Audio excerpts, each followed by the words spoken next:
যেদিন ফাঁসি দেওয়া হবে তার 1 ঘন্টা আগ ঘটনা। কারা কর্তৃপক্ষের নিয়ম অনুযায়ী, জেল কোডের নিয়ম অনুযায়ী, জেলখানার যিনি ইমাম আছে না, উনি 1 ঘন্টা আগে আইসা এই কালিমা পড়ায়, তারা ফাঁসি দেওয়া হবে। আরে পড়ায় লা ইলাহা মুহাম্মাদুর। তো সাইয়েদ কুতুব শাহিদকে কালিমা পড়ানোর জন্য ইমাম সাহেব আসছে। ফাঁসির বাকি কয় ঘন্টা, এসে বলে সাইয়েদ কুতুব শাহিদ আপনি পড়েন লা ইলাহা ইল্লাল্লাহ। সাইয়েদ কুতুব শাহিদ বলে আমার তুই কালিমা শিখাইস না, আমি কালিমা খুব ভালো জানি। যেই কালিমা পড়ানোর কারণে সরকার তোরে বেতন দেয়, ওই কালিমার ব্যাখ্যা করার কারণে সরকার আজকে আমারে ফাঁসি দেয়।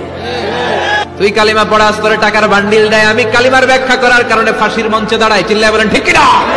তার মানে তোর কালিমা আমার কালিমা এক কালিমা না, এই 2 কালিমার মধ্যে পার্থক্য আছে না নাই? তোর ইমানি চেতনা আমার ইমানি চেতনা এক ইমানি চেতনা নয়। তোরে টাকা দেয়, আমারে ফাঁসি দেয়, তার মানে 2 চেতনা আলাদা। চিল্লায় বলো ঠিক কিনা? এজন্য আল্লাহ ডেকে বললেন গোলাম, এটা বিপ্লবী বাণী। এই কালেমার আন্দোলন যারা করে তারা আল্লাহ ছাড়া পৃথিবীর কাউরে ভয় পায় না।